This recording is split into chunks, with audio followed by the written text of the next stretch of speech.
Is the United States one of the 10 most dangerous countries on earth for women? More dangerous than even Iran, Iraq, North Korea? Well, a recent survey says yes.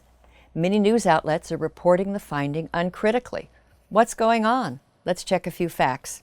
That's coming up next on The Factual Feminist.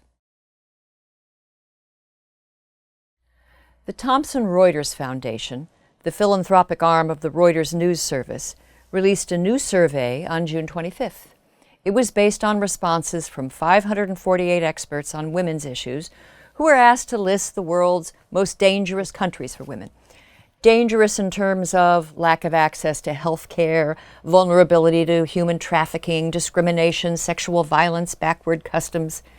India came out as the worst country overall. The U.S. came in 10th. And in one subcategory, sexual violence, the U.S. ranked third worst in the world. The survey results were featured in USA Today, CBS News, Newsweek, CNN, Fortune. None of the reporters thought to question Thomson Reuters about its methodology, and none bothered to mention that the findings are ludicrously distorted. The United States is far from perfect, but it's not among the world's most dangerous countries. Not even close. Women across the globe are plagued by acid attacks, child marriage, forced veiling, stonings, female infanticide, female genital mutilation.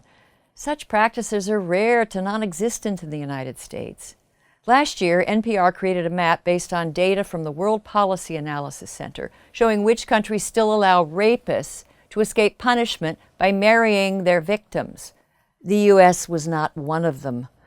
A group called Woman Stats maintains a comprehensive store of data on women across the world. Here's a map that its scholars and researchers created in 2014, contrasting women's physical security in different countries. Blue and beige countries are the safest. The dark red countries, much of Africa and Asia, are places where women lack physical safety. What about vulnerability to sexual violence and exploitation? Well, here's another map from Women Stats. Again, it's the red and orange countries where women are in the most danger. Now, the threat of harm is a human constant, and there is a lot of room for improvement in the United States. But by any reasonable measure, American women are among the safest, freest, healthiest, best educated, and opportunity-rich women in the world. Why pretend otherwise? The survey's flaws aren't limited to its inclusion of the United States. It ranked India as the single most dangerous country in the world for women. India has a long way to go where women are concerned, and it has witnessed several widely publicized horrific crimes against women. But its record is far better than dozens of countries. Afghanistan, Somalia, Syria, Congo, Iraq, Pakistan, the list goes on. One reason India fared so badly is that the experts ranked it as the worst country for sex trafficking. But where's the evidence of that? In 2017, the State Department published a comprehensive analysis of human trafficking. Countries were placed in 4 tiers, the first tier being the best, the fourth the worst. India was in the second tier. Similarly, Reuters ranked India the single worst for cultural traditions, such as female genital mutilation. Well, FGM is relatively rare in India. India wasn't even mentioned in a World Health Organization report on countries where the practice is widespread. If you ask Thomson Reuters for information about its experts and its methodology, you get back a form letter explaining that the poll is totally based on perceptions, not data. Well, whose perceptions? They won't say. In the letter, they explain that we gave an assurance to the experts that their answers would be confidential to allow for total honesty. That's such a strange reply. Are they suggesting their experts might misrepresent the truth if they spoke on the record? And since when do professionals demand anonymity when giving expert opinion? Rank ordering countries is always tricky and never fully scientific.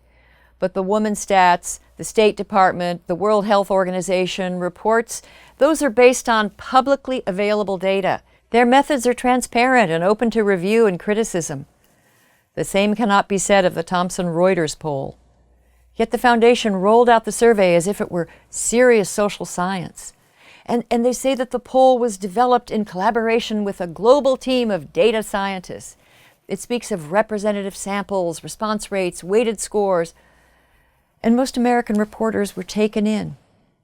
Reuters is one of the most esteemed and venerable names in journalism, but this survey is a travesty that lacks transparency and credibility, and it conveys misinformation, which only encourages cynicism about journalism and fuels charges of fake news.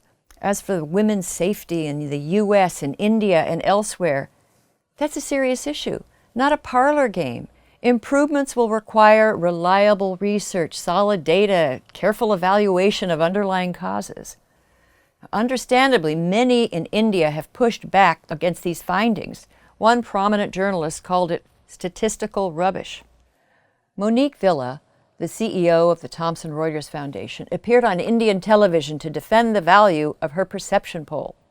She was very defensive and repeatedly insisted that it was a snapshot of a situation in the world. No, it's not. The Thomson Reuters survey is a snapshot of a CEO and a foundation throwing away their credibility.